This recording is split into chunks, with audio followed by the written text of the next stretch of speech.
আসসালামু আলাইকুম ওয়া রাহমাতুল্লাহি ওয়া বারাকাতুহু। সম্মানিত দর্শক শ্রোতা, আজকে আমি আবারও আমার কোরআন হাদিস ও দোয়া অনুষ্ঠানে আপনাদেরকে স্বাগতম জানাচ্ছি, যেখানে একটি কোরআনের আয়াত অর্থসহ, একটি হাদিস অর্থসহ এবং একটি দোয়া শেখানোর সুবর্ণ সুযোগ। আপনাদেরকে কোরআন হাদিস ও দোয়া অনুষ্ঠানের পক্ষ থেকে স্বাগতম। আজকে 16 জুলাই 2025। আমি কোরআনের যে আয়াতটা আজকে বাছাই করেছি তার মূল ভাষ্য হচ্ছে, আল্লাহর বিধান পালন করলে অফুরন্ত রিজিকের ব্যবস্থা হয়ে যায়। আল্লাহ তাআলা সূরা মায়েদার 66 নম্বর আয়াতে বলেন, ওয়ালাউ আন্নাহুম আকামুত তাওরাতা ওয়াল ইনজিল ওয়ামা উনজিলা ইলাইহিম মির রাব্বিহিম লাআকালু মিন ফাওকিহিম ওয়া মিন তাহতি আরজুলিহিম।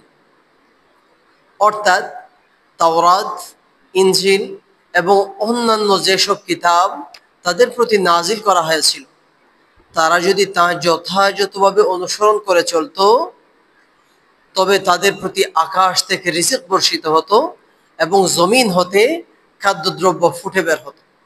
সূরা মায়েদা আয়াত নম্বর 66। আজকে যে হাদিসটা আমি বাছাই করেছি, হাদিসটার মূল ভাষ্য হচ্ছে, কাল বা সময়কে গালি দেয়া এটা মারাত্মক গুনাহ। বুখারী, সহিহ বুখারী 4826 নম্বর হাদিস। عن أبي هريرة رضي الله تعالى عنه قال قال رسول الله صلى الله عليه وسلم قال الله عز وجل يؤذيني ابن آدم يصب الدهر وأنا الدهر بيدي الأمر أقلب الليل والنهار رواه البخاري।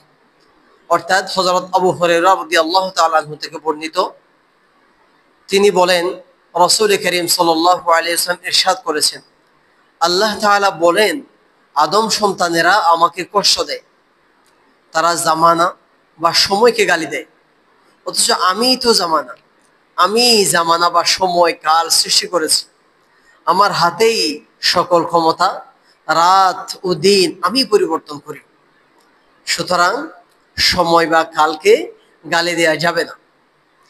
এবং দোয়া হিসেবে যেটা বাছাই করেছি সেটা হচ্ছে বিপদ থেকে মুক্তির জন্য দোয়া। কারণ আমরা প্রতিদিনই কেউ না কেউ এমন বিপদে পড়ি যেটা থেকে পার পাওয়ার কোনো রাস্তা আমরা খুঁজে পাই না।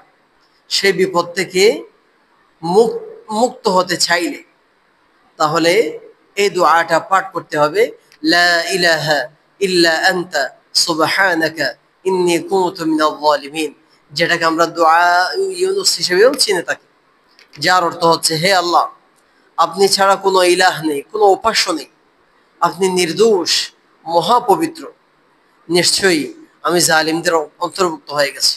কেউ যদি এই দোয়া পরিপূর্ণ আস্থা ও বিশ্বাস রেখে পাঠ করে, যত বড়ই বিপদ হোক না কেন, আল্লাহ তাআলা তাকে ওই বিপদ থেকে উদ্ধার করবেন।